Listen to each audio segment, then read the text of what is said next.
explain the company's policy for your own personal investing outside of Berkshire and that of your other managers? And why aren't all trades and investments first cleared through a compliance department like that at most other companies? Well, I don't think it is true of most other companies. We have 260,000 employees, and we have one company that's a subsidiary of General Re called New England Asset Management, but that's the only company that advises other people on investments or operates in the investment field. At Berkshire, there are presently 3 people that can execute trades, and then there are a few other clerical people that would see what was done. But we are not a investment advisory firm. We're not a mutual fund or anything of the sort. So if we have some, I think, pretty clear rules.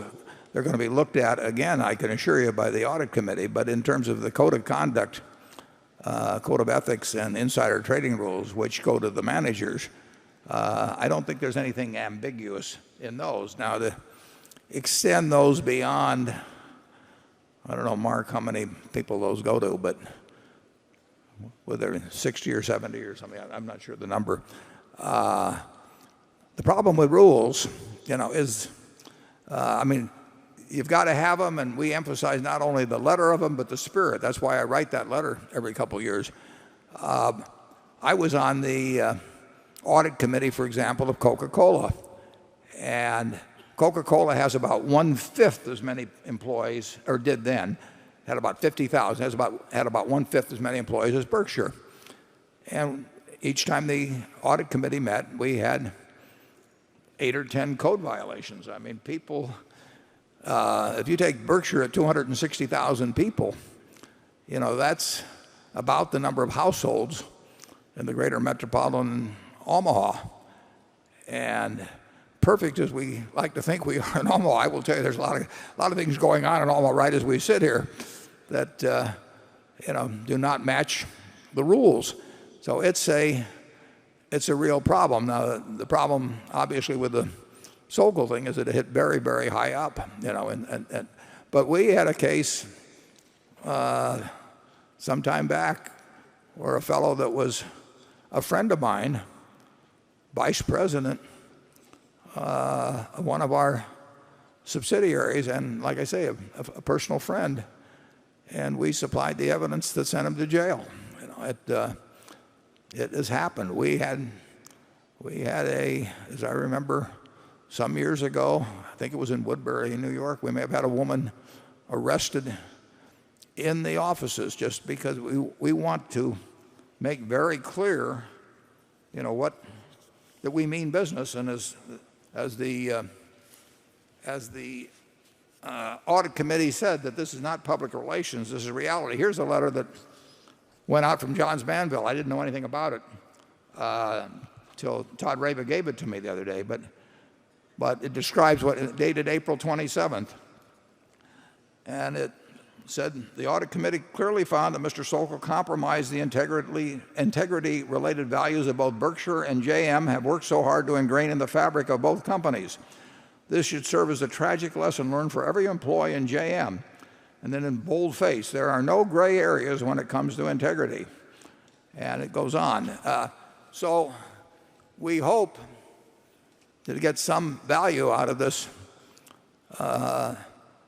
experience that will help us reinforce with not only the 60 or 70 managers, but with 260,000 people, that we do mean business on this. And we've showed them we mean business when we have sent more than one person to jail. But there will be, if we can have all the records in the world, and if somebody wants to trade outside them or something,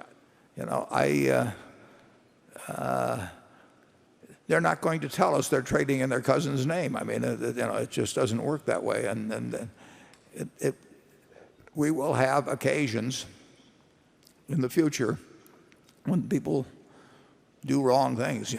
Usually they get handled at the subsidiary level. I mean, it's somebody doing something, whether it's getting a kickback from a vendor or stealing out of a cash register or whatever it may be.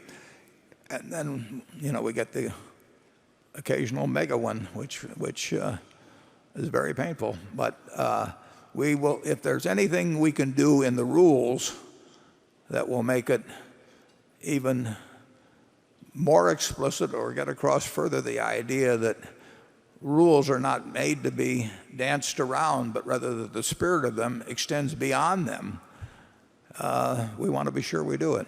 Charlie? Yeah, all that said, if you look at the greatest institutions in the world, they select very trustworthy people, and they trust them a lot.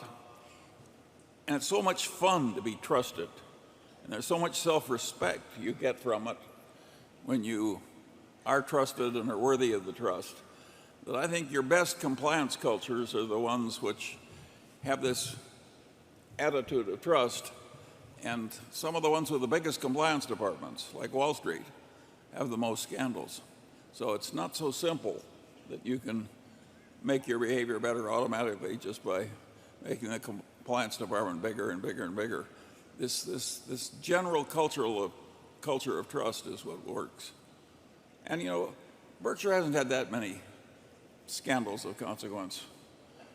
And I don't think we're going to get huge numbers either.